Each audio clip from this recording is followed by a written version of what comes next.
Malone CB.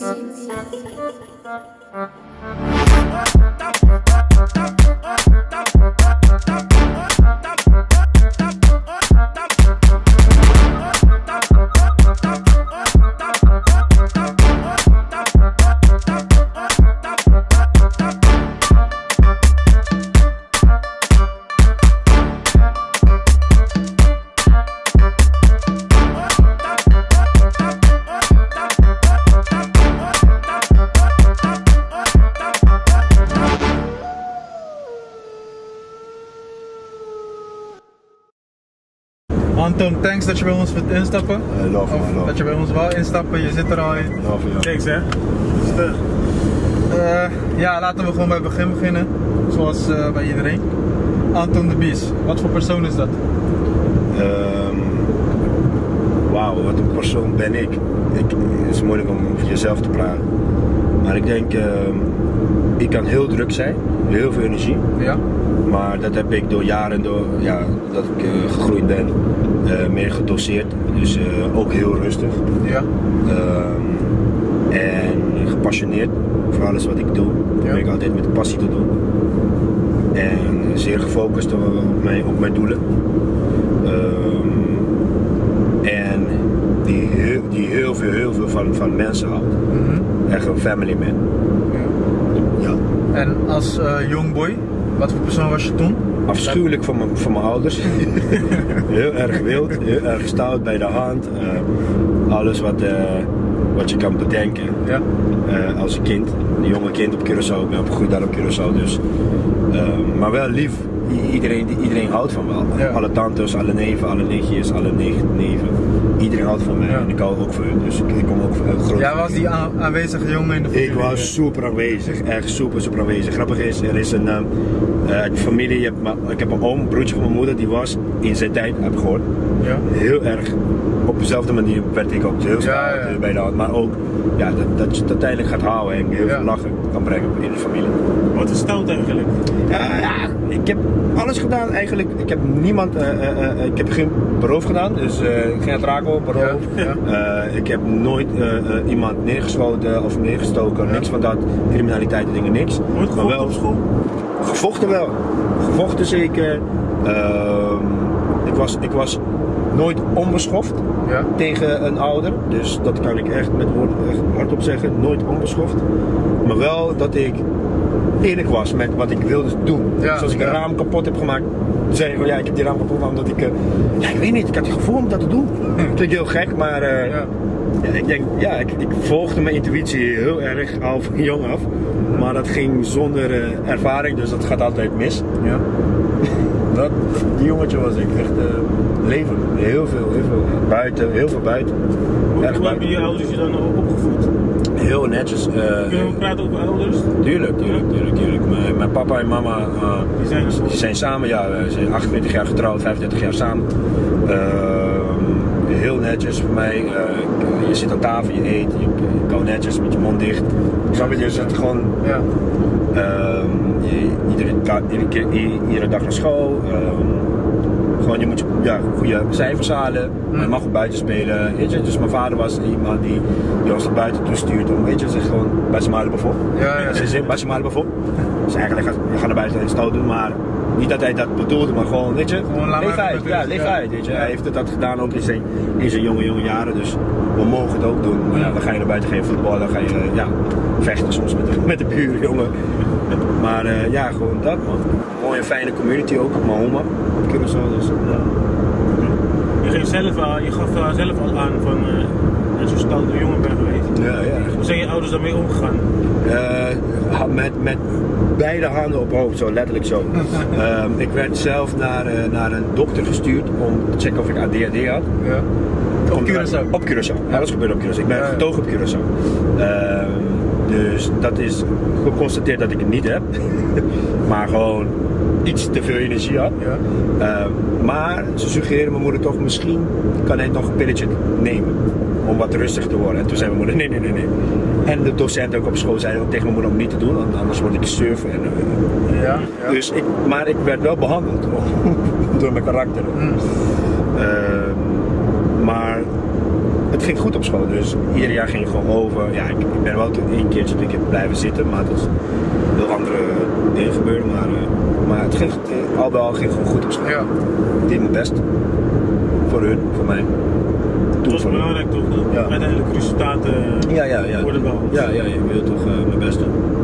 Dus, ik zeg dat, ooit zei mijn oma, deze vrouw van mij, dat ik een docent naar haar toe is gekomen, naar mijn oma toe, en zei: kijk, je kleine zoon, hij is slim, dus hij kan dingen heel snel begrijpen, waardoor hij heel snel ook afgeleid kan worden. Juist, ja. Want ze moeten heel vaak op basisscholen, gaan ze dingen heel vaak herhalen. Klopt, ja. En ik begrijp het al, maar omdat ik het begrijp, denk ik, nu ga ik even kijken wat ik kan doen, mijn haren trekken, weet je, dus ja, dan komt het ding eruit. Dus hou me bezig, dan ben ik stil. Hoeveel propjes gegooid? Heel erg veel. Maat, ik heb houtjes in de slotdeur gestopt. Zodat de docenten niet de deuren open kon doen. Zodat ik ook geen toets kon maken. Weet je, dus ik heb echt van alles bedacht. Letterlijk van alles bedacht. Timebomb gemaakt. Heel gevaarlijk.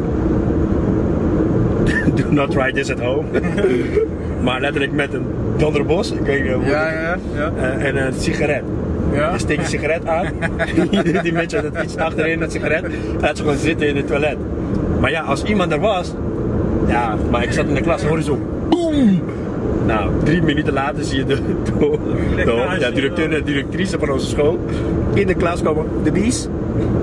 Dan weet je al van. Iedereen weet dat jij het bent. Eén van de verdachten. Als ik er niet was, was ik een verdachte. Echt. Maar heel leuk. Ik vind mijn jeugd top. Ja, als je nu terugkijkt, denk je, hey, top. Ik heb geleefd. Ik heb niks te doen nu. Ik kan gewoon lekker werken, lekker genieten van andere dingen. Mooie dingen. Rustige dingen. Wat vraag je eigenlijk? Waar komt je achternaam vandaan? De Bies. Ja. Suriname. Mijn opa, vaders kant, die is uit Suriname op Curaçao komen werken bij Shell. Bij de Shell. En zijn vader op Curaçao is geboren. En wij zijn dan op Curaçao geboren. Ik heb dan nog 3 broers. Dus we zijn met z'n 4 man. Ja. Ben je daar ooit geweest, Suriname? Nooit. Maar als het goed is, ga ik volgend jaar met een productie. Dat is wel mooi. Met zo'n werk dat je toch wel naar je roots kan gaan. Ik heb wel tante, ik heb een familie daar. Ik heb ze wel leren kennen, een aantal. Ze zijn op Curaçao gekomen in december om te vieren. Kerstviering, et cetera. Maar nooit zelf gegaan. Dus ik heb geen beeld. Wat betekent Curaçao voor jou? Mijn bestaan. De persoon die je vandaag mijn bestaan. Overal waar je gaat, wat ik ook doe, ben ik de Curaçao. Liefde, warmte en ja, feestelijk. Ook pijnlijk. Alles. Negatief, positief. Mijn bestaan. Dat is het beste antwoord die ik kan geven. Wat vind je van Curaçao eigenlijk? Hoe het met alles erop en eraan. Nu? Ja. Nu. Het land zelf, prachtig. Mooi. De regering vind ik, kan beter. Veel beter. De mensen ook zijn nu in een cirkel, in een ding gevallen waar ze een beetje negatief zijn. Ja. Merk ik als ik nu binnenloop in een winkel.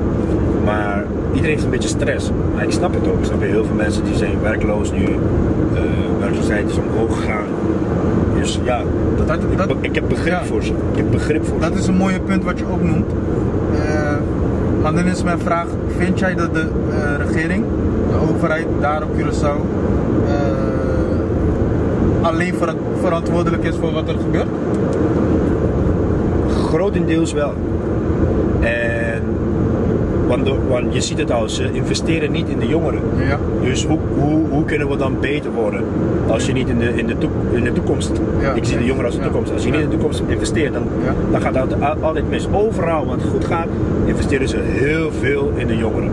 Het gaat niet om geld, maar ook tijd. Maar ook mogelijkheden. Dus geef de jongeren mogelijkheden, tijd. Het hoeft geen geld te zijn, maar al hebben ze materiaal om met positieve dingen bezig te zijn, dan gaat het hele eiland ook verder komen. Maar als het niet gebeurt, we hebben geen theater nu, bijna niet, weet ik zelf.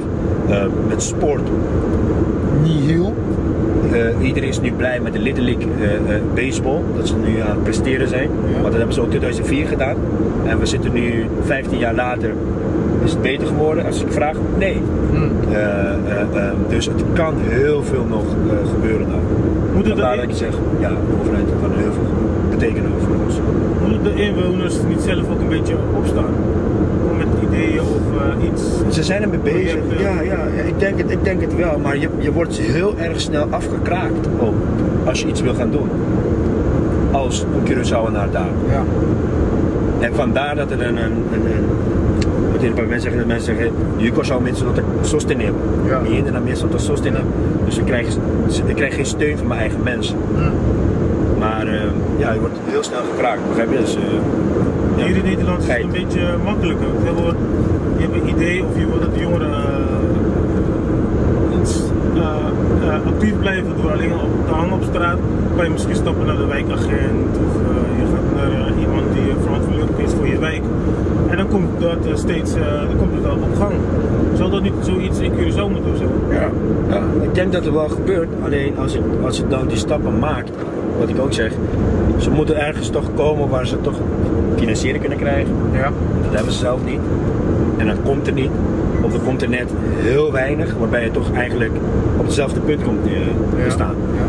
Dus uit mijn eigen ogen, hoe ik het ervaard heb en gezien heb de laatste tijden, nou, het gaat niet goed. Ik hoop dat het wel beter gaat. Maar ja, na een crisis kan het ook beter komen. Hè? Nou, het is altijd zo naar de storm. Dus. Nee, duidelijk. Maar mensen moeten wel zelf, ja, de Curaçaoenaars, blijf proberen, blijf doen, blijf geloven.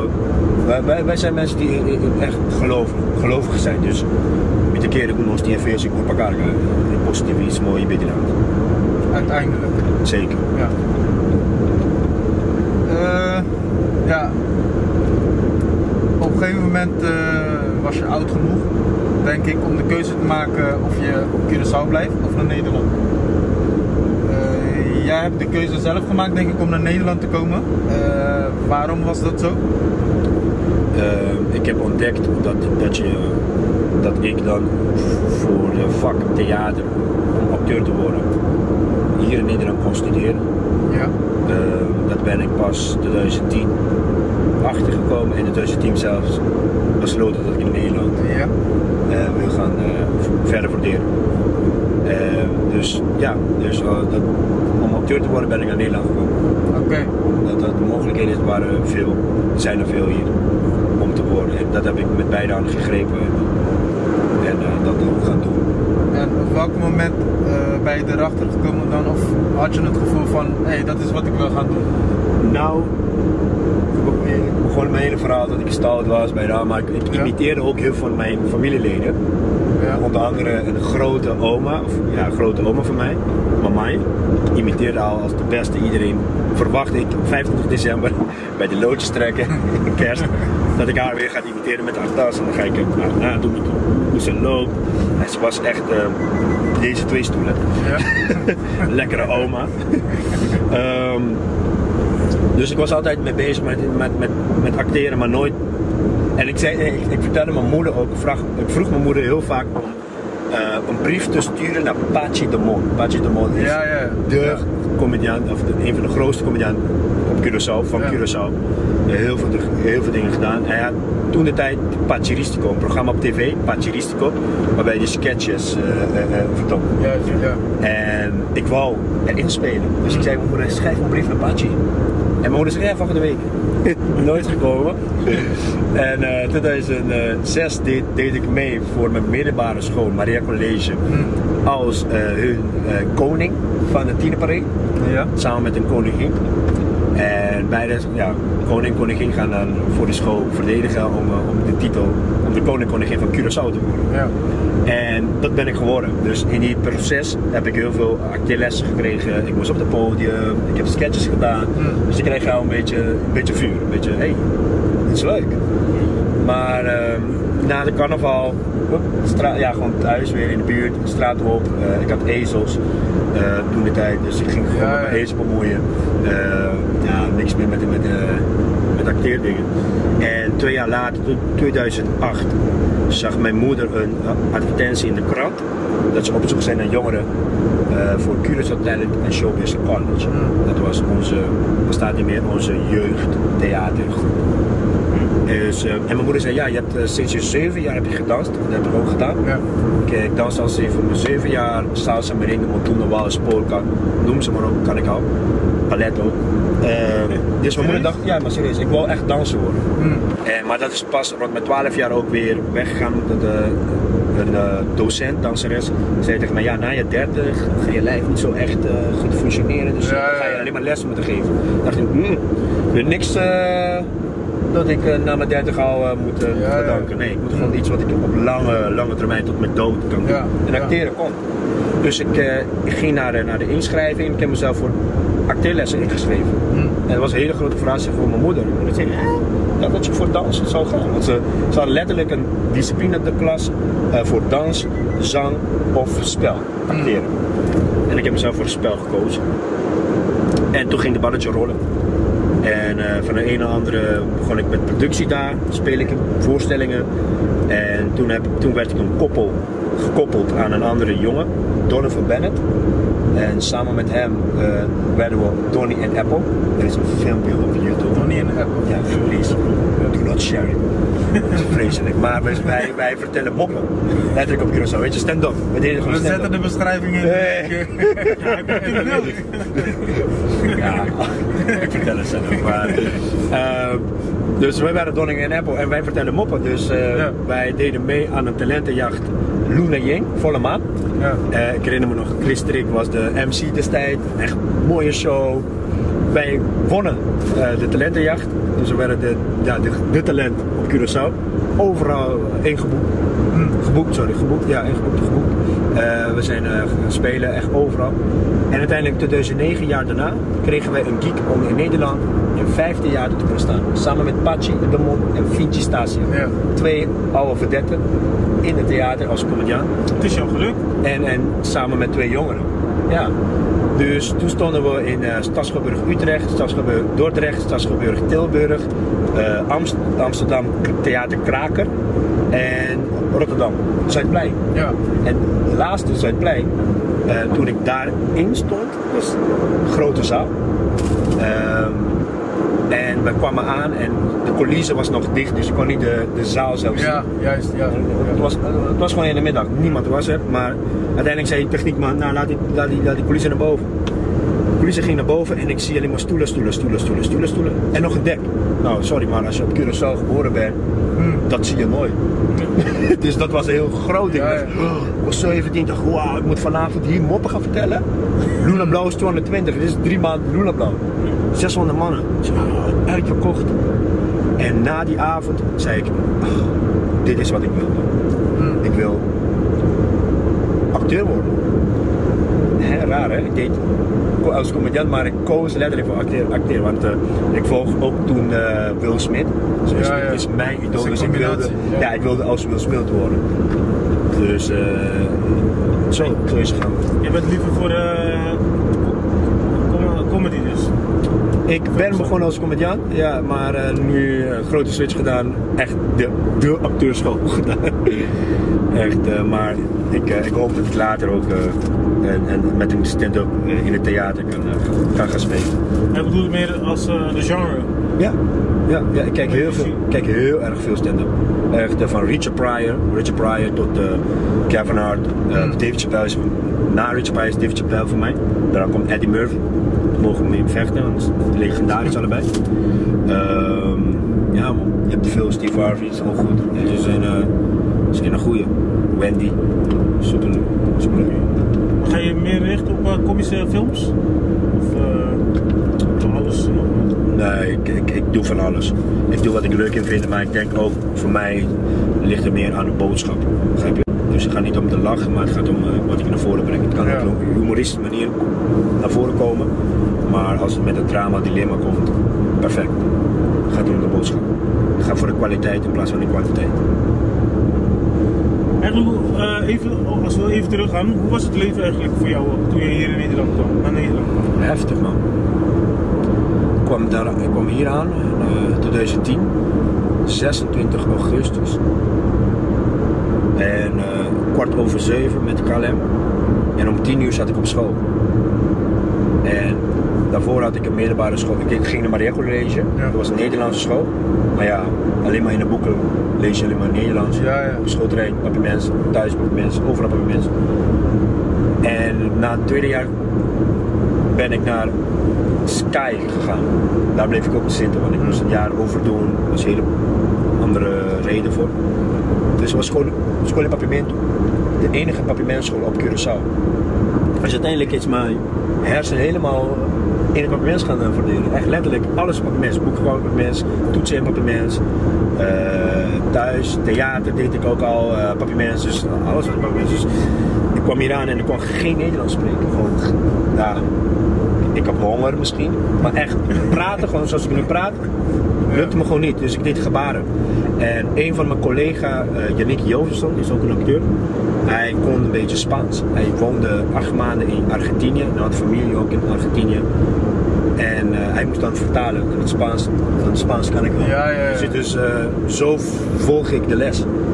Anders kan ik de les ook niet volgen. En ja, heel veel boeken gaan lezen. Ik had geen studiefinanciering. Ik zat op een privéschool, vooropleiding. Dus ik moest zelf mijn studie betalen. En dat deed ik om door in de McDonald's te werken. Ik heb mijn handen verbrand, echt hier visfilet. Ja. Big Mac. Je weet nog wel waardoor het kwam. Bro, ja, maar het zijn littekens die ik nu voor mijn hele leven moet gaan dragen. Maar die mooie verhalen mee hebben. Ik zie het toch als een mooie verhaal. Ja. Dus ik heb een jaar lang bij de McDonald's gewerkt in Amsterdam, Diemersdiep, bij de snelweg. Na mijn school. Hebben we één ding met z'n drieën al vastgemeten. Jullie hebben allemaal met je gewerkt? Ja, ik ben zelf manager. Ja? Ja, man. Uiteindelijk is het Dat heb je niet met ons gemeen. Nee? Maar we zijn allemaal in dezelfde franchise. Ik had het kunnen horen als ik franchise, maar we kunnen geen Frans praten. Nee, gruwelijk. Ja, het is wel mooi om te beginnen als je moet eerst zout gooien op de friet. Daar begin je meestal. En dan rooi je de keuken in. Ja. Patty down. Wauw. Om de zoveel tijd ontzuit te wezen, alsjeblieft. Ja. Maar die omschakeling van je ouders, je moeder die alles voor je doet. Juist, ja. En je vader alles voor je doet. Iedereen. Familie helpt je, breng je tante, mijn tweede moeder die net overleden is. Alles voor je doet. En ineens zit je hier en gewoon eigenlijk alleen. Ja. Je hebt een paar familie, ik heb mijn broers, maar je moet voor jezelf gaan zorgen. Weet je. Je moet gaan eten, ik moet zelf mijn reis betalen. Dus ik had geen studiefinanciering, ook geen OV, niks, nada. Dus iedere maand zat ik bijna 200 à 230 euro, weet ik zeker, in de rood. Ja. Dus ik moet dat een beetje lenen en dan deze maand geen verzekering betalen en dan weer met een regeling gaan betalen. De schoenen van mijn broer lenen, kleren, jassen. Hoe heb je dat overleefd? Dat, zo. Lenen en nooit meer teruggeven. En hoe ben je... Ja, ik kan vragen hoe ben je eruit gekomen. Ik moet stelen zeggen. Ik zeg gewoon lenen en ik breng het gewoon niet terug. Klaar, punt. Dat is van je broer. Ja, geen stelen meer. Ja, geen stelen meer. Love you boys. Ze gaan niet allemaal facturen opmaken. Nee, dat kunnen ze nooit meer doen. Vervallen. Bye bye. 10 jaar vervalt het. Maar grappig is, mijn oudste broer is wel op vakantie gekomen in de zomer en hij nam wel een jacket van mij en een broek. Hij zei, eindelijk kan ik je broek en je jas aantrekken en je jacket aantrekken. Hij is nu mee naar Curaçao gegaan, een spijkerjacket en met een broek. Dus karma. Karma, ja. Nou, zo is het man. En zo heb ik terugbetaald, joh. Zo heb ik terugbetaald, dus aan mij heb je niks meer. Maar zo man, dus het is echt hard werken en je zat op school om 10 tot 6 met heel veel nieuwe informatie in een gebouw, in een klas. Van 12 mensen waren we, alleen 12 mensen, de docenten kwamen op plek om ons les te geven. Heel veel informatie wat je niet kan begrijpen, je begrijpt het niet. Dus ik heb heel veel langzame, hoe noemen ze dat? Transactie, die dingen vallen, die kwartjes vallen echt te laat. En dan moest ik de hele avond werken, van 8 tot 2 of half 3. Tot sluiten was 4 uur. En dan weer de dag daarna moet je dan teksten leren. En dan moet je huiswerk maken. Dus meestal is teksten leren. Ja, sorry dat ik je onderbreek. Hoe hou je dat vol? Ik bedoel van, ja, je komt met een doel naar Nederland. En die doel ben je aan het bewandelen. Of je doet je best. Je werkt daarnaast.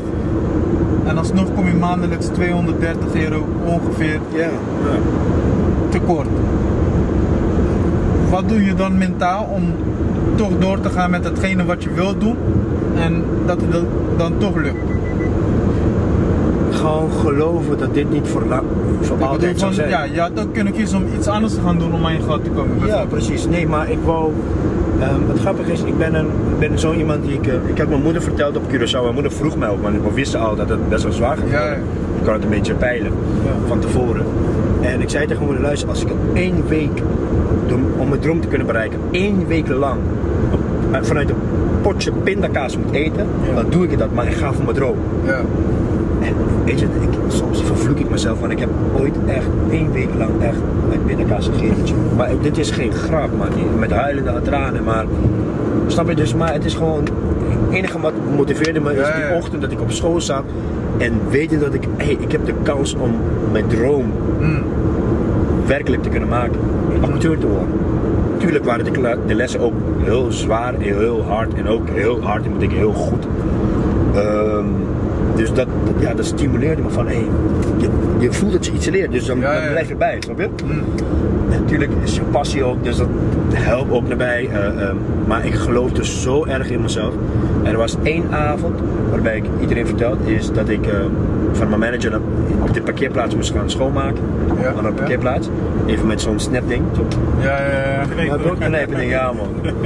En het was koud. Ik herinner me nog, het was rond november, was het gewoon koud buiten. Die tijd, het zijn echt hard man. Ja. Als je buiten moet gaan met Mac. Ja, dan word je al zuur hè.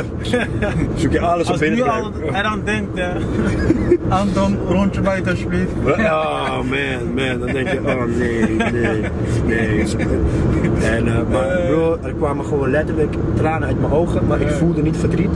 Ik voelde gewoon eigenlijk niks, maar ik begon gewoon te huilen.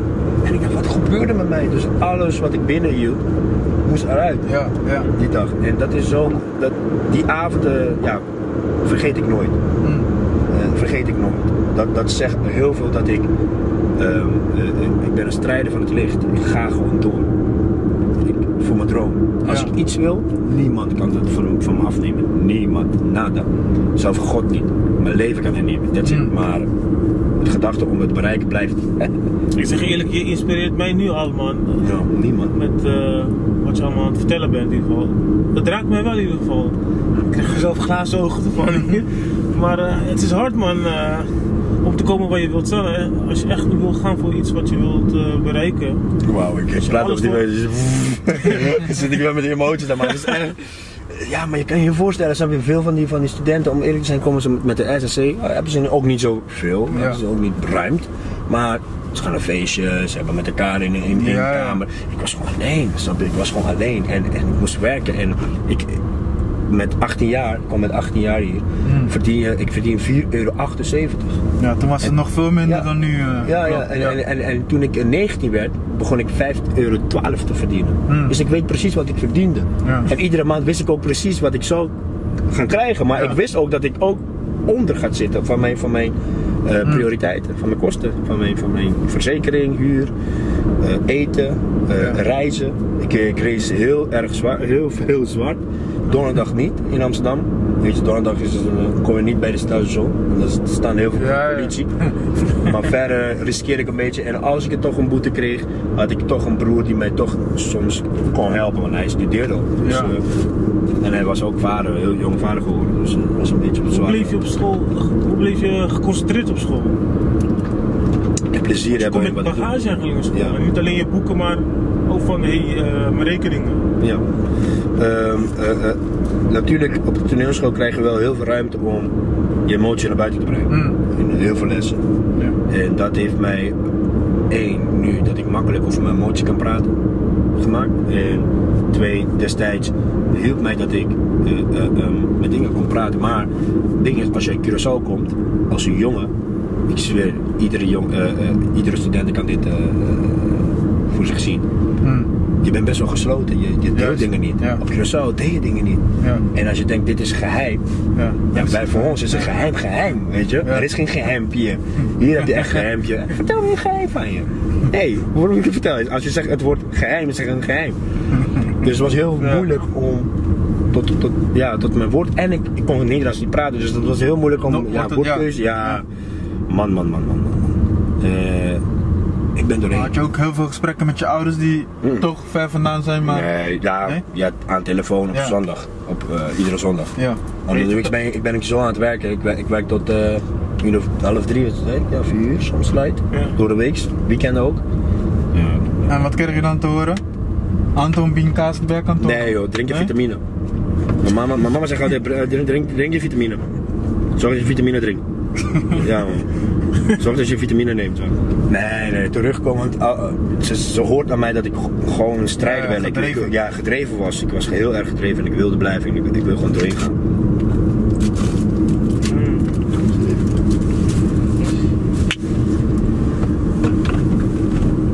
En zoals je net al zei, je bent er. Althans, je hebt je onderweg. Er doorheen geknopt. Ja, van die tijd, ja, ik ben er wel doorheen. Ja. Die tijd zullen nooit meer terugkomen, natuurlijk niet. Ik ben nu 9 jaar in Nederland. Ik heb mijn studies afgemaakt, ik heb 3 studies afgemaakt voor opleiding. MBO Theaterschool en de Toneelacademie Maastricht. Dus qua scholen zit ik ook goed, diploma zit ik ook goed. Nog dromen, ik wil nog even misschien een master nog behalen, maar niet van theater, maar iets anders. En heel lang dacht ik over rechten. Ik weet niet waarom, fascineert me altijd rechten dingen. Of criminaliteiten dingen, om te werken. Maar ik weet niet, ik heb geen idee. Maar voor mijn 35 jaar wil ik een master behalen. Oké. Maar ik weet niet voor wat nog. En nu heb je andere zorgen. Aha. Je bent vader. Ik ben papa. Ja, familie gewoon. Niet alleen, ja. Dat gaat niet altijd zoals je wilt. Nee. Je kleine is nu ongeveer 2 jaar? Jouw kleine is 2 jaar, ja. 2 jaar, ja. 2 jaar, ja. Toen hij geboren was, 2017, zat ik in mijn stageperiode. Wacht, dat is toen hij geboren was. Op welk moment hoorde je dat je papa zou worden? Het was in december. Ja. 16 december. Ja, en wat ging er toen door je heen? Huh? Wat ging er toen door je heen? Oh shit, en hoe ga jij met je studie doen? Tegen haar, zei ik dan. Ja. Tegen de moeder, mijn vrouw. Want ik wist al dat ik een beetje aan het einde van mijn studie zat. Ja. Maar zij nog niet. Dus mijn zorgen gingen op haar. Ik wil graag papa worden. Ja. Met haar ook zeker, ja. Gentleman man. Ja, dus direct. Aan jezelf, maar je denkt nee, direct. Ik keek haar aan en zei, hoe ga jij dat doen met je studie? Ik begon ze te huilen, ik begon ook te huilen natuurlijk. En we waren in een hotel in Rotterdam, maar die avond ervoor we gingen gewoon uit, we gingen naar de cachet Jens, het Italiaanse feest. Het was ook de laatste feest dat ik ben gegaan in 3 jaar. Datum aan nu. Nog niet. Dus zo. Dat was mijn reactie. En 20 weken later kreeg je te horen wat het wordt? Nee. Niet? Het werd 24 weken later. 24. Want wij wouden eigenlijk wachten, maar we konden niet meer wachten. Toen zijn we toch gaan checken van wat gaat die worden. En toen wist ik dan direct. Maar qua gevoel wist ik ook. Wouden jullie allebei een jongen, een meisje? Je laat het altijd los, maar ik wou graag stiekem een jongen. Ja. Gewoon omdat ik weet, ik wil iets meer dan 1 kind. Ja. En als ik met een jongen begin, weet je, qua bescherming, weet je, bodyguard, weet je, dat oude cliché gedachten van de oude, meeste van de ouders. Maar ik wil gewoon een jongen en ik heb een jongen gekregen. En toen gingen we bij die, hoe die dingen weer? Baby shower? Nee, daarvoor weet je al, bij de verloskundige. Ja. Ik herinner me die dingen niet meer. zei die vrouw, ik ga nu kijken, oké? Ik ga nu kijken. Niet kijken naar het scherm. Ik zei, oké. Ja, ik weet het al. Ik dacht, tuurlijk, ging snel. Show them, baby boy. Show them. Hij zei, ja, je hebt jullie jongen. Zei, wist ik. Te snel. Verder wil ik niet, waarom het te ver is gegaan, weet je? Het is te ver, ja. Maar hoe combineer je dat eigenlijk, vaderschap met je hobby of je werk eigenlijk? Hobby? Ja, neem je niet serieus. Dat is mooi, ja. Krijg je salaris voor je hobby, man. Het is toch een hobby, het is een pretopleiding heb je gedaan. Zoals de overheid hier in Nederland zegt, pretopleiding. Ze noemen onze opleiding gewoon pretopleiding. Die hoor ik voor het eerst eigenlijk. Ja, pretopleiding, dat kwam echt in een artikel. Pretopleiding. En grappig is, wij zitten op school van 9 tot 11 uur. Maandag, donderdag en vrijdag rond 8 uur ben je klaar. En soms weekenden ook. Dat is geen pretje. Praten we over. Maar ja, pretopleiding. Hoe combineer ik het? Ik heb een goede vrouw. Een goede moeder voor mijn kind. Ja. Het is dezelfde vrouw, hè? Niet dat mensen dadelijk gaan denken, je hebt een vrouw en moeder van je kind. Nee, ik zeg een goede vrouw, dus kijk, dit is een goede vrouw voor mij, een goede moeder voor mijn kind. Ja. Je bent duidelijk. Ik was duidelijk eigenlijk, ja. Hij denkt... Hij wil zomaar in iets zetten of zo. Antillianen, hè. Boem dingen, kakkerlakken, strooitvolen. Zomaar doe ik Antino na nu. Hij heeft vooroordelen, hij denkt je bent Antilliaans. Ik heb een goede vrouw. Dus die mij, dus met z'n tweeën, goede communicatie hebben. En we kunnen echt over alles praten. En vooral op hoe we dingen moeten doen en regelen. Los van dat is zij een prachtige en een goede moeder van mijn kind. Dus natuurlijk is het voor haar heel zwaar. Want ik ben er heel weinig thuis. Jullie komen me nu ophalen in Maastricht en jullie brengen me nu naar Amsterdam omdat ik daar een verblijf heb. Voor tijdelijk, 1,5 maand ongeveer blijf ik nu in Amsterdam om te repeteren voor productie. Daarvoor was ik 1,5 maand op Curaçao en Bonaire aan het werken. Ik heb daar in een serie gedraaid, lessen gegeven daar op Curaçao en Bonaire. En daarvoor was ik ook weer aan het toeren. Dus weet je, als je ziet in het hele jaar ben ik zeker 3 maanden, meer 5 maanden uit huis. Verder ben ik dan op en neer. En dan zie je eigenlijk je vrouw en je kind alleen via een videocall, FaceTime? Dat, gewoon een videocall. Daarom heb ik nu Unlimited Bundle al een tijdje.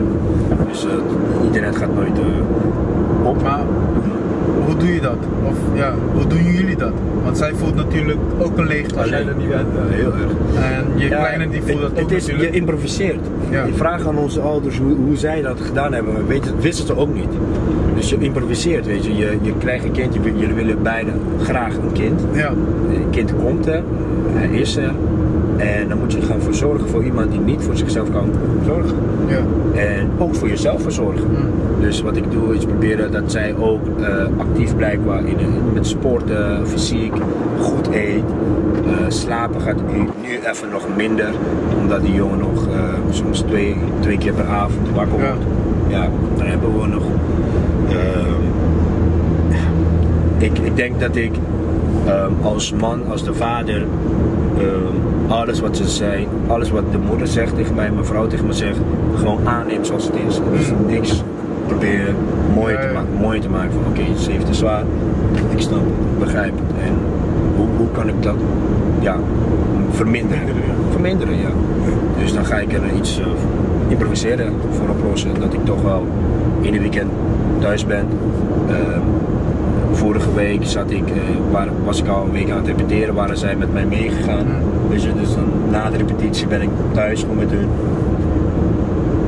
Het is zwaar, want ik ben iedere proces, als ik nu met een nieuwe productie begin, krijg ik nieuwe informatie, en ik speel nu een hoofdrol, dus dan heb je nog veel gewicht op je schouder te dragen. Dus dan zit mijn hoofd heel erg vol als ik thuis kom. En dan wil zij nog vertellen hoe met haar is gegaan en hoe met de zoon is gegaan. En hij wil ook een aandacht hebben, wat ik ook delen. Is dat ik zelf tot rust kom, het is 1:30 en dan die dag daarna om 7:30 ben ik klaar voor de dag. Gegeten, ontbeten en kan ik weer beginnen. En tussendoor moet ik ook weer naar de sportschool. Want hij zei dat ik te duur was, dus ik moet naar de sportschool. Dus ik moet voor mezelf hoeven zorgen. Je geeft nu zomaar extra dingen te doen. Ik kan niet heel lang serieus praten, dat gaan jullie merken.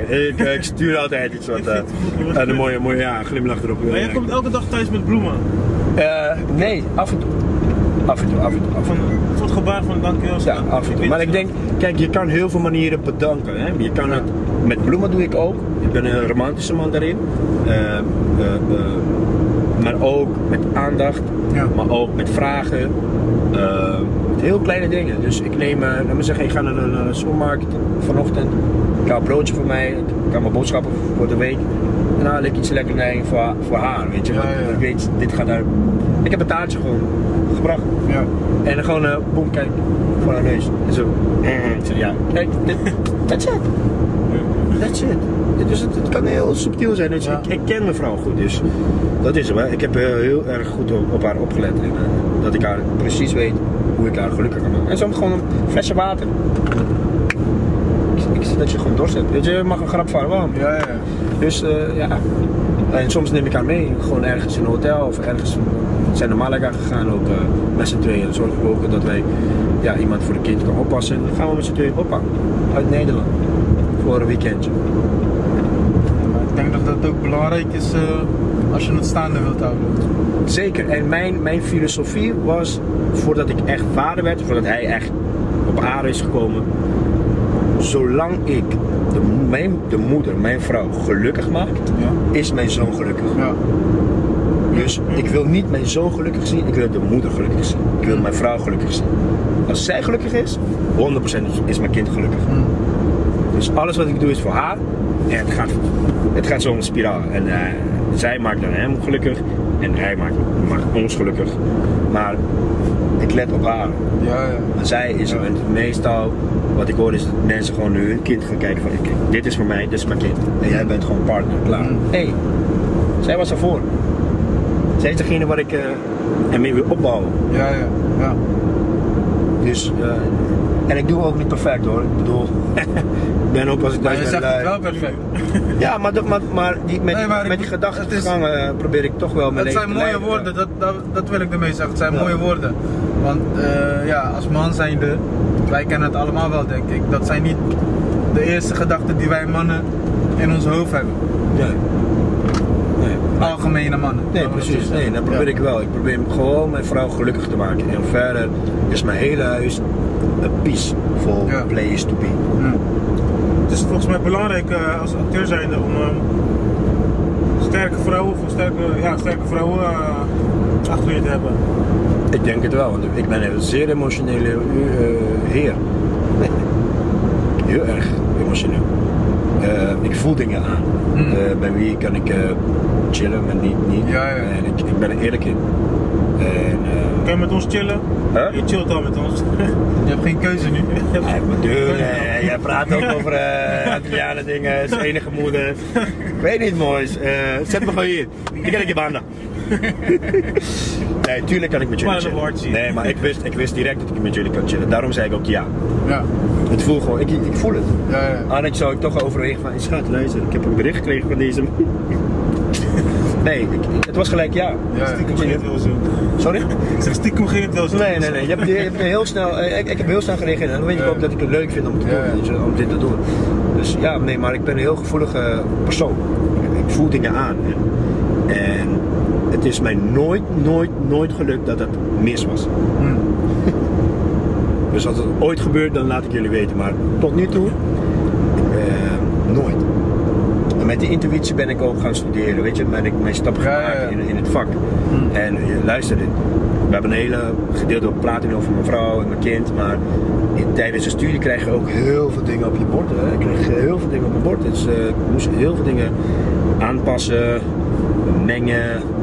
je hebt met racisme, maar ook niet met je kleur, met je achtergrond. Man. Ik denk dat je daardoor ook nooit hebt opgegeven in je moeilijke periode. Precies. Omdat je altijd je gevoel volgt. Ja, ik volg enorm mijn gevoel en ik weet precies wanneer ik echt in een hoek even moet gaan zitten en gewoon observeren. Ik observeer gewoon die dingen. Oké, dit of dat of dat, oké. Ik denk dat ik hield heel erg van wiskunde, dus ik zie mijn leven ook soms als berekenen. Ik zei oké, als ik hier toch wel even 30% geef, kan ik daar 70%. Dan voel ik toch wel meer. Dan voelt dit ook niet minder, want ik heb toch wel iets gegeven. En soms draai ik het om.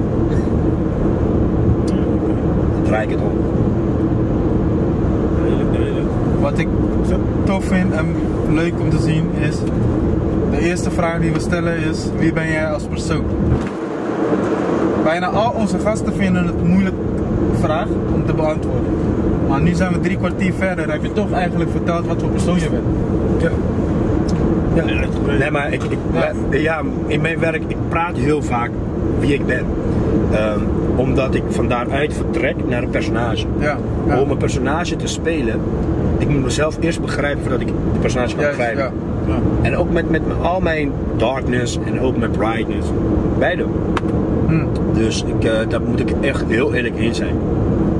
Soms maak ik mezelf bang om bepaalde dingen over mezelf te praten. Dan denk je, stiekem, dat is iets wat ik niemand wil vertellen, maar ik moet het uit. Anders kom ik niet. Weet je, anders begrijp ik ook niet de karakter die voor mijn neus staat op papier. Dus ja. Maar je bent ook best wel zeker van jezelf ook, als ik naar je luister. Ja, tuurlijk, ik word ook al zeker, maar dat is ook zekerheid. Dat je weet, oh shit, hier voel ik me een beetje awkward, man. Ja, bepaalde dingen dat je ziet of meemaakt, hoort, denk je. Je voelt het ook. Maar dan, nu speel ik dit, maar dan vanmiddag gaat het zo. Weet je doet gewoon cool. Gewoon cool, weet je. Kijk echt zo. Maar vanmiddag echt een kind, weet je. Ik ben ook een kind, ik hou ook voor dingen, weet je. Ik ben ook bang voor dingen. Honden. Dat is wat leuke dingen, hè? Nou, maar broer, kijk, ik ga een anekdote vertellen. Ik vind het gewoon leuk te vertellen, maar het is zo zielig. Ik liep met mijn vrouw over straat in Amsterdam, Belmer. En we liepen gewoon overkant, we hadden een huis, dus overkant van de straat, het is gewoon huizen, toch? En je weet van die huizen met de trappen, en dan, maar die deur ging open. Je ziet gewoon licht op de trap. Er komt een pitbull, grijze pitbull. Tap, gewoon hollen. Hij steekt over, recht op ons. Kijk, in mijn gevoel, ik keek die hond, ik dacht, nee, deze hond komt mij bijten. Dus ik pak mijn vrouw en ik zet hem voor me. En dat was in onze date. En zij zei, oké, zo'n man heb ik. Ik zei, luister, sorry maar, ja. Ladies first. Ladies first. Thank you, bro. You got my back. Oh man. Waarom? Oh shit. Dit is zo hilarisch, man. Als je zo in die situatie zit, dat je gewoon je vrouw gewoon voor je zet. Van ja, sorry man, die hond, jij wil bijten. Ladies first. Ja, dat is een mooie, ja. We hebben zo'n situatie met Els mooi meegemaakt. Honden maken me echt bang. Ik weet niet waarom. Ze zijn heel lief hier in Nederland. Ze zijn wel lieve honden. Maar ik weet niet, wij communiceren niet met elkaar. Ze kijkt me aan altijd van, ik wil je bijten, maar het is, ik werd in het verleden 3 keer gebeten door honden. Dus je trauma zit er zo erg in. Dus, daar worden ze ook anders opgevoed dan hier. Ja, nee, daar is, je honden moet bijten, blaffen. Hier als de honden blaf, is het gewoon eigenlijk een hele onbeschofte dier. Tim, doe rustig aan. Doe rustig aan, hè. Niet blaffen. Ja, luister ook, hè. Ja, gewoon luisteren. Grote honden. Hele beer. Laat die honden gewoon blaffen, man. Maar Anton, vertel me ons, man. Je bent nu in de auto hier al een beetje aan het acteren af en toe. Nee. Wat doe je allemaal? Waar ben je allemaal mee bezig? Ik ben een bartender. Kan. Bij de McDonald's? Nee. Ik ben tweede raam met drankjes. Ik ben nu bezig met de voorstelling Status. Ik speel een zoon van een Afrikaanse moeder, dus ik ben Afrikaans, uit Senegal. Ja. Ik speel een zoon van een Afrikaanse moeder, echt een uit Senegal die gevlucht is met mij alleen toen ik nog 1,5 jaar, 2 jaar was. Dus ik ben in Nederland opgegroeid in de tijd van de hip-hop en zo. Dus ik ben echt van die hip-hop jongen gebied. Over mijn vader, ik weet wel dat mijn vader een Europese man is, maar wie hij is, niet echt. En mijn moeder komt in coma te liggen. En nu heb ik de vraag van wie ben ik eigenlijk? Weet je, als iemand uitvalt, dan denk ik, wie ben ik eigenlijk? En ineens in het ziekenhuis verschijnt een Europese man voor het bed. Maar het staat in de brief dat mijn moeder getrouwd was met die man. Dus als zij in een coma ligt, diegene die moet beslissen is mijn vader. Ik niet. En daar verandert de status al. Je moet ook nagaan, als je met 2 jaar met je moeder ergens anders verhuisd bent en je groeit tot een man met je moeder, dan word je eigenlijk een beetje de man van je moeder. En ineens is er een man die voor jou moet staan. En daar begint al een drama, de botsing. De vader gaat Hans Daglet spelen. Het is een zeer getalenteerde, een hele goede acteur. Ik vind hem een van de, weet je, Robert De Niro de Nederland, weet je, Al Pacino van Nederland. Beter zelf, maar mensen kan begrijpen met wie ik te maken heb. Dus voor mij is het een hele mooie voorstelling. Rond mij heen heb ik 3 dansers uit Frankrijk. Uit Frankrijk, ja. Maar niet uit Parijs, maar een andere dorp. Ja. Ze zijn ook, eentje is 52, een legendarische grondlegger van de hip-hop dance, breakdance in Frankrijk. Tayeb Benamara. En Booba is een 41-jarige man ook. Van die tijd van de hip-hop, die net begonnen, een van de grondlegger ook van hip-hop. Dus ik heb echt met de legendarische mensen om me heen nu. En nog een jongen, 24 jaar, Andy. En hij wordt begeleid door Booba en Tayeb. Dus ik zit echt in een warme bad, soort van. Nu met 3 Franse mannen. Ze spreken echt Frans. Soms in Engels, vaker in Engels met mij, want ik versta geen Frans. Maar dan probeer ik nu wel woordjes en zinnen te maken met hun. En met Hans. En het wordt geregisseerd door Maarten van Inten en Marjorie Broms. Dat is een koppel. Ze hadden een MC Theater destijds in Amsterdam. Dus dat doe ik nu. Dus samen met Hans en ik zijn de hoofdrol van de voorstelling. Ja, dus ik ben nu mijn tekst aan het leren. En in het begin ook, er ligt een zwarte vrouw tussen witte lakens en een wit gebouw. Er staan mensen omheen. Ik heb er geen oog voor. Ik heb alleen maar oog voor die zwarte vrouw tussen de witte lakens en dit witte gebouw. Ik heb gerend door witte gangen, keer op keer weggevraagd aan mensen met witte schoenen, witte kousen, witte pakken, witte jas. Door de witte gangen en deuren en nog een witte deur. En daar ligt ze. Hij komt dichterbij. De mensen stappen uit de weg. En ik hoor het dunne van de monitor dwars door het wons van mijn eigen hart. Ik voel kou. Ze hebben gelogen. Ze liegen. Dit is niet mijn moeder. En zo van. Nee man. Iedereen is nu ik was er even nieuwsgierig daarna. To be continue. Geen spoilers. Wat heb je allemaal in je rugzak zitten? Die zit in de achterbak. Ik heb... Moet ik duidelijk zeggen? Nou, ik heb mijn diploma's, zit zeker in mijn rugzakken. Daarvoor, ik was fanatiek voetbal. Ik kom uit een familie die echt voetbalde. Gedanst. Ik was een danser, ik ben een danser, ik dans nog steeds. Ja. Acteren is mijn beroep geworden uiteindelijk. Mijn werk als acteur. Ik ben een dichter, ik schrijf ook mijn gedichten, draag ze ook voor.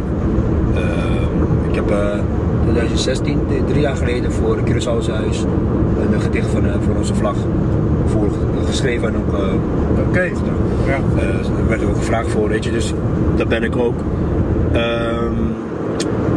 Ik geef les, dus ik ben een docent.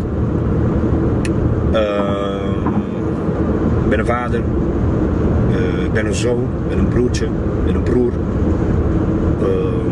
Ik ben een zigeuner.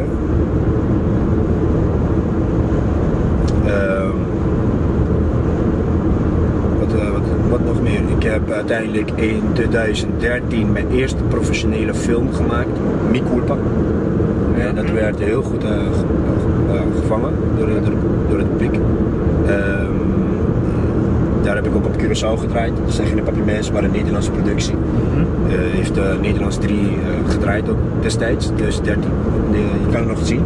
Als je Uitzending Gemist, even googelen Mi Culpa, Uitzending Gemist, kan je de hele film nog zien. Dat was mijn eerste film. Daarna, 2 jaar later, kwam Dos Santos uit. Dat was ook een korte film. Dus tijdens mijn studie heb ik alleen maar korte films gemaakt. Ja. Dus ik geen tijd heb om een hele speelfilm te draaien. En die werd geselecteerd voor een Gouden Kalf nominatie.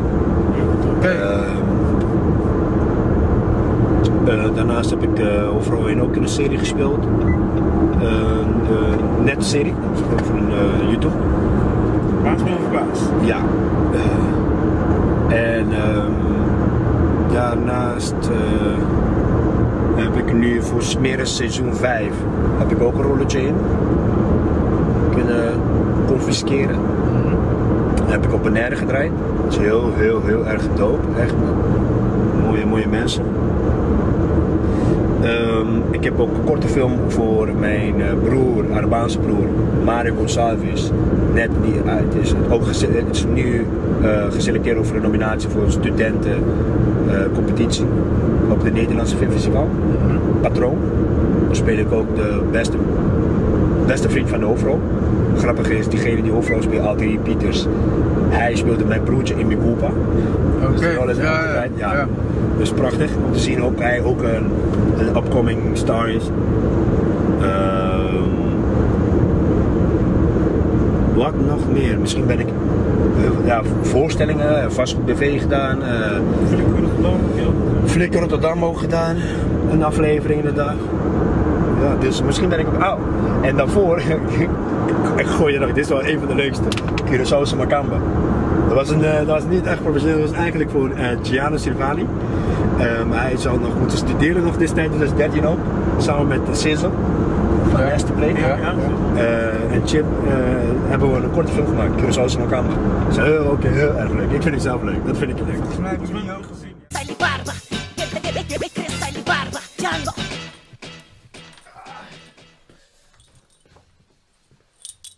Hey man, wat heb je met de peker gedaan zo? Ik heb de peker vanmorgen gezien, ze was slecht, G. Hey man, ik kan er niet meer tegen zo. Ik heb gisteravond een foto naar haar gestuurd. Kijk hier zo. Ja man. Met een gebroken glas op de grond, met een tekst erbij. Dit zijn way. Hey, halfgaar. Jij verdient het meisje niet. Je hebt eindelijk een mooie, echte Nederlandse gevonden en je verpest om een Curaçaose? Je bent gek. Hou je mond, Nappa Macamba. Je weet niks, man. Ik hou van koffie bij mijn melk. Of beter gezegd, melk in die koffie. Je weet toch? Dit is dope, man. Dit is dope. Echt, ik kan nog om lachen na een tijdje. Het is echt leuk, het is echt leuk. Je hebt tegen ons gezegd dat Will Smith jouw voorbeeld is? Ja. Idool. Idool zelf? Ja. Waarom? Goeie vraag, want het is veranderd nadat ik zelf ging studeren. Eerst omdat ik heel goed kan acteren, vind ik.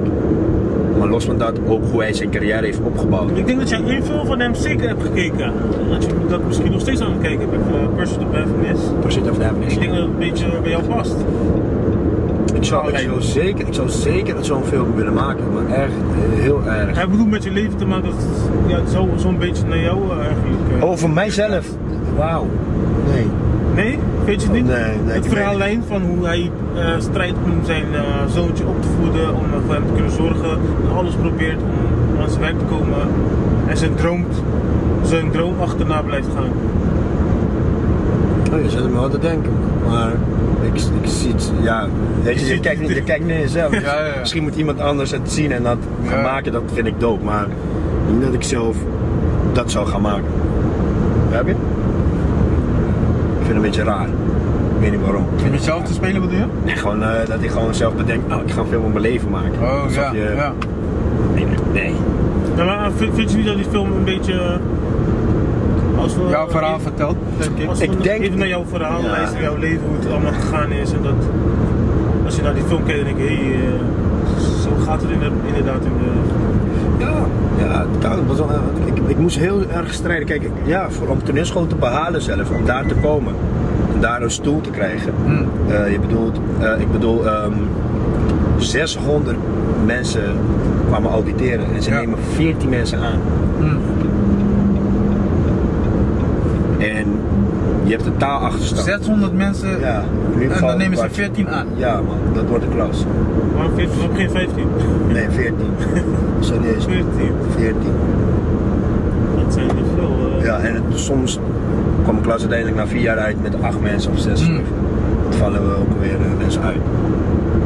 Maar het is een hele zware studie, daarom zei ik, het is niet makkelijk. En dat ik een achterstand van taal had, weet je, cultuur. Ja. Uiteindelijk leefde ik in 3 culturen, nog steeds. Je hebt de Curaçaose cultuur, de Nederlandse cultuur Ja, en de theatercultuur. klopt. Ja. Nou, anders. Dat is toch wel anders. Er is een heel andere manier van omgaan met elkaar, weet je, afspraken. Dus dat moet, ja, ik moest echt daar doorheen vechten. Alsof je echt steeds, ga ik het halen of niet? Maar ik dacht, nou, ik moet. Er was geen keuze, er was 1 dag dat ik erover dacht om te stoppen, echt te stoppen. Dat gebeurde ook. Maar ik kom direct aan van, maar als ik stop en dan? En nu? Nee. Kom op boy, let's go. Ik praat mezelf gelijk. Ja man. Het is niet easy geweest. Echt. Ik kom nu collega's, acteurs die tijdens de studie mij hebben gehad, weet je, in de klas of op school. Zeggen, bro, je bent ver gekomen, maar ze wisten ook, ze weten, ze kunnen me horen. Zo. Ja. Hoe ver ben ik gekomen? Ze kunnen horen dat ik ver ben gekomen aan mijn taal, maar dat ik steeds aan het werken ben, dat het niet perfect is, dat ik er nog mee struggle. Dus laatst, voordat ik naar Curaçao ben gegaan, heb ik een bericht gekregen via Instagram. Een jongen die Brian heet. En Brian stuurde me een bericht van, hey Anton, ik weet niet waarom, maar ik vind je heel inspirerend. Ik wil een dag van je meemaken. En het was op een dinsdag. En dan kwam Brian die voor zichzelf uitnodigen. Hij was in Nederland toevallig, hij kwam even vakantie vanuit Curaçao. Maar de vrijdag had ik om 9 uur spraakles. En daarna had ik om 1 uur nog een afspraak. En daarna om 5 uur moest ik aanmelden in het theater om te gaan spelen. Ik heb hem uitgenodigd voor die vrijdag, zodat ik kan zien hoe ik echt met mijn taal omgaat, hoe ik op mijn bek ga in de les. Dat de docent steeds mij moet corrigeren op 1 woord die ik nog steeds niet goed kan. Weet je, dus dat ik wil gewoon mezelf laten zien in plaats van het mooie plaatje. Ik kom me voorstellen, kijk ik klaar. Ja. Nee, zie dat. Hij heeft me echt de hele dag meegemaakt en dat was heel mooi, weet je. Om te delen. Want ik had dat niet toen ik hier kwam. Ik had echt niet echt een acteur die ik naar opkeek van uit Curaçao die ik denk, wauw. Ja, ik kende wel zo van namen als Remy Sambo, maar het is niet dat ik echt naar hem opkeek. Hij is een hele goede acteur, maar ik keek niet om. Het is qua smaak ook, weet je, als mens. Maar een hele goede vriend van me, maar nee. Ga je het op acteren houden of wil je het ook uitbreiden naar zelf schrijven, zelf regisseren? De plannen zijn dat ik uiteindelijk mijn eigen filmbedrijf wil oprichten. Ja. En vanuit mijn filmproductie zelf dingen gaan schrijven en produceren. En dus een combinatie van zelf soms voor de camera en zelfs alleen maar op kantoor en aansturen. Maar dat het verhalen worden verteld. Dat voor mij, het gaat mij niet om hoe groot mijn rol is, hoe klein mijn rol is, wat zijn we aan het vertellen. Wat voor invloed kan ik maken. En dat ben ik vrij jong achtergekomen, omdat ik mijn eerste productie, Hoedas, was in het theater op Curaçao. Voor Hoedas deden wij een dramatical reading. Dat is dat je een stuk moet lezen alleen maar met je stem. Dus je maakt scènes met stoelen en iedere scène verander je van positie, maar verder is je stem die acteert. Bijna een beetje wat animatie moet doen. En ik werd uiteindelijk hebben ze me als de beste acteur gekozen. Dus ik dacht, ik heb hem. Dus 2008 hè. Ja. Ik kan goed acteren met mijn stem.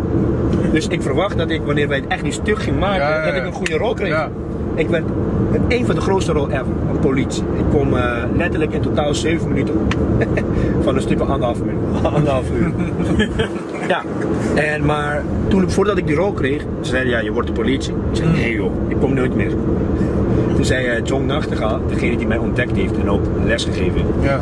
John zei, luister, het maakt niet uit hoe groot je rol is. Als jij van die rol groot kan maken, dan ben je een goede acteur. Ja. En hij heeft me overtuigd voor mijn hele leven dat ik kijk niet hoe groot mijn rol is. Ik kijk meer van wat de betekenis is, wat mijn boodschap is. En nu merk ik ook de andere grote acteurs die ik nu volg via Masterclass online. Ik volg Masterclass online ook. Hellering is eentje die ik ook naar keek en zij zei ook van, ik kijk meer van, wat zeg ik als laatst? Dat ik doodga of wegga in het hele film. Dat zegt heel veel van hoe je het stuk en het verhaal verlaat, wat je achterlaat als personage. En dat is een hele mooie gegeven. En zo kijk ik ook naar de wereld. Wat laat ik ook nu voor mijn zoon? Ik weet niet eens dat ik echt voor mijn hele leven ga acteren. Ik zal echt Hollywood bereiken. Dat is nog steeds mijn droom. Echt nog steeds mijn droom. Dat gaat gebeuren. Dat ik auditie ga doen. In het buitenland. Dat gaat gebeuren. Ik ben aan het plannen te gaan. Maar je weet maar nooit, begrijp je? Ja. Maar je bent hier in ieder geval wel mee bezig. Dus. Ik ben ermee bezig en ik kijk iedere dag om mijn best te doen. Zoals ik nu in de productie zit, dit is mijn productie, dit ik alles eruit moet halen, echt. Ik zuig alles, ik werk alles, ik werk met die tekst zoals je het hoort. Ik ben nu aan het leren, hè, dus ik ken de tekst niet helemaal uit mijn hoofd nog, een stukje. Maar ik probeer gewoon te connecten met mezelf. Ik geloof heel erg dat als je echt je best uit jezelf wil halen, je moet leren te connecten met je eigen universum. En uiteindelijk kom je ook terecht met heel veel mensen die dat doen. Maar je moet leren je centrale connectie te maken met het universum. Dat helpt. Ik geloof heel erg in energie. Dat de energie jou kan bepalen of je een goede persoon blijft of je een goede persoon op een slechte pad kan komen. Ik bedoel energie ook in het zin van niet alle plekken jou gelukkig gaan maken. Je kan naar Barcelona gaan en je staat om 6:30 op vol energie. Je kan even gaan joggen, je komt terug naar een hotel, je gaat lunchen, je gaat whatever doen. Je verhuist uiteindelijk naar misschien Griekenland en daar voel je gewoon de hele week ziek. Dat is niet jouw plek voor je ziel. Iedere ziel is connect op bepaalde plekken waar je beter kan functioneren. Dus vandaar dat sommige mensen gewoon niet in Rotterdam kunnen wonen, maar gewoon in Amsterdam. Sommigen gewoon in Utrecht en sommigen gewoon in Maastricht. Of Groningen. Maar serieus, je bent er gewoon connect. En als je eenmaal in Amsterdam bent voor heel lang tijd, word je gewoon ziek van. Jouw ziel kan er niet tegen, omdat er te veel andere energie zijn. En je moet dat respecteren, je moet dat kunnen begrijpen. Daar ben ik. Snap je? Daar ben ik. Ik heb een bericht van jou gezien op Instagram. Dat is bijna vergeten, maar kan je meer daarover vertellen? Waar je een beetje bedekt bent met een soort kleedje. Is dat een... Dat is kunst. Kunst, hè? Dat is kunst. Was dat voor een rol? Of, Nee, nou, dat is mijn rol. Wat je ziet is mijn rol. In het hele filmpje, je moet eigenlijk een hele filmpje zien. Het is eigenlijk een poëziefilm. Gemaakt door een van de getalenteerde filmmakers in Nederland. Mees Pijnburg. Hij is een zeer getalenteerd. Hij heeft al een Gouden Kalf gewonnen met de film. Dus hij is echt goed. Hij weet wat hij doet. En toen ik een telefoontje kreeg dat hij mij nodig had om dat te doen, heeft me uitgelegd ook. Maar hij heeft mij beloofd dat mijn geslacht niet in beeld zou komen. En dat is ook, hij heeft aangehouden aan dat. Maar het is zo'n zeer kunstwerk, dat je gewoon niet kon missen. Het is prachtig. Het is gewoon prachtig. Ik zeg van veel. Die beelden zeggen veel. Zonder de tekst al. Met de tekst erbij maakt het helemaal af. Dus ik kon gewoon niet nee zeggen. En ik was gewoon niet bang om mezelf gewoon naakt voor de cameraman, een hele filmploeg. naakt en dan kreeg je die karkas, hoe dat? Ik weet niet hoe ze dat in Nederland doen, maar in Cruisen was het karkas. Ja, gewoon die witte ding over mijn hoofd heen. En dan stond ik daar gewoon en dan praatte hij die tekst, snap je? Dus het enige wat ik moest doen is connect met wat hij zegt. Dat uiteindelijk overkomt in het beeld. Ja. Dus soms doe je, ik heb ook, ik heb performance gedaan, dat is echt een performance ding. Ik heb een performance met een van de beste performermakers, een van de makers, Dries Verhoeven. Dries heeft mij in 2016 benaderd om in een van zijn performances te staan, te spelen eigenlijk. En daar mocht ik in Utrecht in een zo'n loods. Hebben ze omgebouwd tot een greenscreen studio. Ja. En ik kreeg een bak. En die bak zat in wielen en met computer, echt modder. En wat grappig is, als de camera opvalt, de greenscreen, wat hebben ze gemaakt, is dat ik in Haiti ben. Ja. En het wordt uitgezonden live in een museum in Berlijn. En het publiek denkt dat ik in Haiti ben. Okay. Uit Haiti. Ja. Live. En ik kreeg één voor één een publiek. Ik heb uiteindelijk 112 publiek gekregen. Maar ieder publiek is ongeveer een kwartier à 20 minuten. Dus het was wel zwaar werk. En ik moest ze weer spiegelen. Ja, en eigenlijk wat hij qua doel wilde bereiken is dat hoe jij in een goede samenleving leeft. En je kijkt naar de anderen. En ik ging helemaal dansen voor die camera. Maar dan via monitor kan ik hun zien live in Berlijn. Dus ik maak connectie met ze. Ik zwaai naar ze zwaait terug. Ze doet dit, ik doe ook dit. Weet je, het is perfect na dat ze weten, ik heb een connectie met je. En dan vanuit die connectie ging ik dansen, maar die dans werd heel ritueel, echt een ritueel. Dus ik ging echt vol in.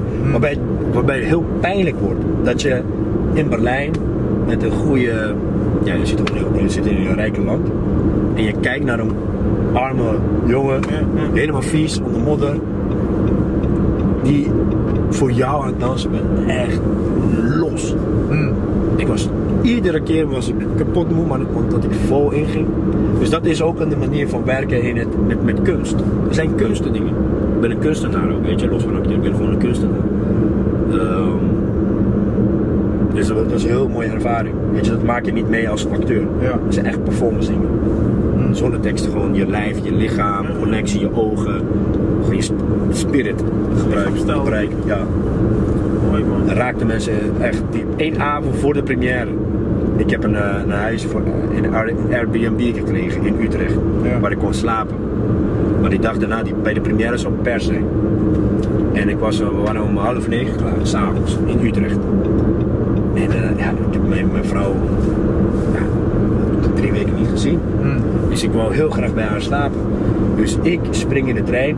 Nee, ik groet de productie van, tot morgen. Ik zei, ja, tot morgen 9 uur. Hè. Ja, 9 uur. Doei. Ik in de trein naar Maastricht. Hoppa, laatste trein. Ben ik daar. Slaap ik.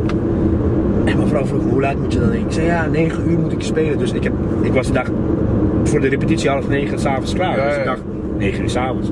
Dus 9 uur ochtend. Ik kreeg een telefoontje 7:30. Hey Anton. Ik zei, hey, waar ben je? Ik zei, Maastricht. Nee joh. Nee, we hebben 9 uur een première, hè? 9 uur ochtend. In het ochtend, hè? En de pers in de Berlijn staan er klaar voor je. Ik zei, maar ik dacht dat het gewoon 9 uur s'avonds was. Ik zei, nee. Man. Ik zweer dat ik die dag, ik kon gewoon niet praten, ik viel gewoon stil. Ik keek mijn vrouw aan en ik dacht, ik zei 9 uur. En ik kreeg zo, Anton, misschien moet je een taxi pakken. Oké. €250 moet je betalen voordat je begint te rijden. Boom, naar Utrecht. Het was om 10:30, dus om 11 uur uiteindelijk begon de voorstelling. Die hele rit heb ik gehaald, maar letterlijk gehaald.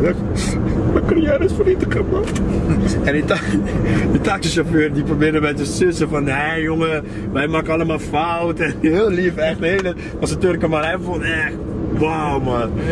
Hele lieve man. Hij probeerde me echt goed te maken, goed te praten, maar het lukte hem niet. Ja. Ik was echt met snot en alles. Nee, serieus? Bro, ik zweer van, kijk, één ding, ik kom nooit te laat. Als ik te laat ben, heb ik echt een reden. Ik kom nooit te laat. Los van die twee. Je werkt met Dries Verhoeven. Een van de grootheid in het performance leven. Als ik nu tegen iemand zeg in het kunst, ik heb met Dries Verhoeven gewerkt, wordt er gelijk van, oh, damn, wauw. Period. Het is jou gegund om een groot of hoofdrol in zijn ding te spelen. Je wordt betaald voor. Weet je, ik zat nog wel betaald voor je. En je komt en je krijgt een huis om te slapen waarbij je dan in 10 minuten kan zijn. op je werk kan zijn. Ja, toch niet. En toch ben je te laat? Man, ik huilde. Ik dacht, nou, als Dries nu iedereen gaat vertellen van Anton, is eigenlijk, kan je niet vertrouwen, dan ben ik de Sjaak. Dan ben ik de Sjaak. Ja. Dan vertrouwt niemand mij. Ja. Iedereen gelooft Dries. Ja, natuurlijk. Ik heb het gedaan, begrijp je? Dus al die dingen gingen door mijn hoofd heen. Ik dacht, nou man, ik huilde echt mijn hele rit. En de man probeerde, ja maar jongen, kom goed, je hebt een fout gedaan, het is helemaal prima. En hij zoef, ik ga sneller voor jou, oké, maar kom goed, maakt niet uit, het is een fout, je bent een mens, je mag fouten maken. Kom gewoon niet binnen tot. Maar uiteindelijk, ze waren heel lief voor mij, want ze hebben die rit helemaal kosten gehad. Dus, ik had iets met €250 teruggekregen. En mijn salaris ook. Dat is echt een fout. Het was gewoon een fout. Nee, het zat gewoon in mijn agenda. Mijn manager belde me boos. Anton, luister, dit kan gewoon niet. Ik heb je in je agenda 9 uur première gezet. Je moet je naar je agenda checken. Ja. Kan je anderen motiveren, Anton? Luister naar je hart en geef jezelf ruimte om alles wat je in je hoofd hebt om te bereiken. Geef jezelf ruimte, gun jezelf ruimte om dat te bereiken.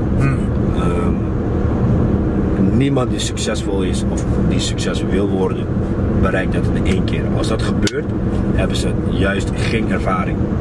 Dan verliezen ze meestal ook alles. Dus gun jezelf gewoon de ruimte om daar te komen. Begin met 5 jaar. En sommige dromen die zijn te groot, geef je jezelf 10 jaar. En dat betekent niet dat het over 10 of 5 jaar moet gebeuren, maar het kan over 2, 3 jaar gebeuren. Dus het kan eerder gebeuren, maar het kan over 7 jaar gebeuren. Maar als het gebeurt, dan is alle momenten waardevol. Dus ik zou zeggen, geef jezelf een ruimte, heb het lief voor jezelf, heb het lief voor je mensen om je heen. En vergeet jezelf nooit. Jij bent de eerste. En hou van jezelf, zoveel mogelijk. Zorg voor jezelf. En de wereld gaat heel veel verkeerde dingen halen. Dus neem de positieve dingen over.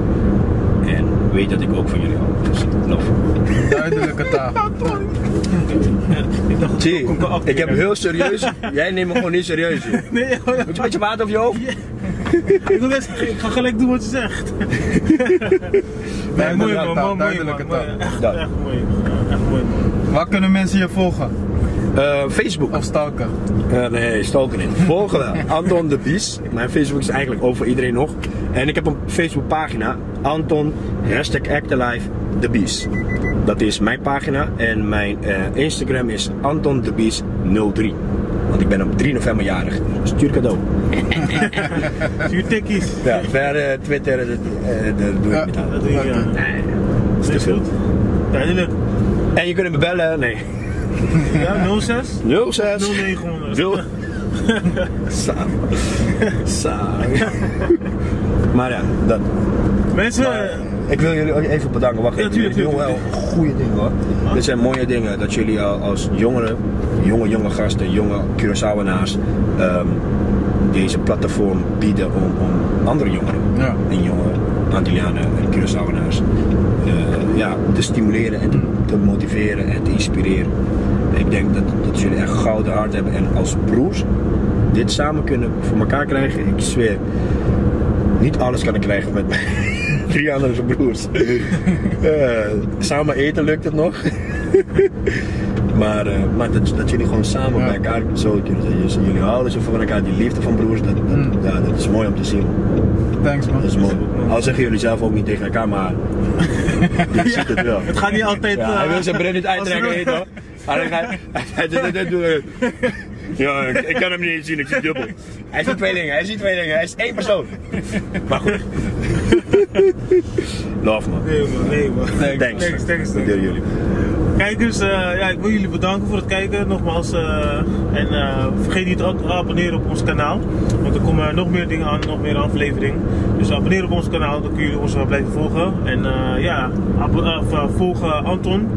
Kun je op de hoogte blijven van wat hij allemaal doet. En wat er komen gaat in ieder geval. Ik ben Dio. Ik ben Sontje. En we zitten hier met Anton de Bies. hier dan de grappenmaker, de acteur. Jezus. Once upon a time. Samen zijn we gebroeders Wolf. Tot kijk. Love. Peace.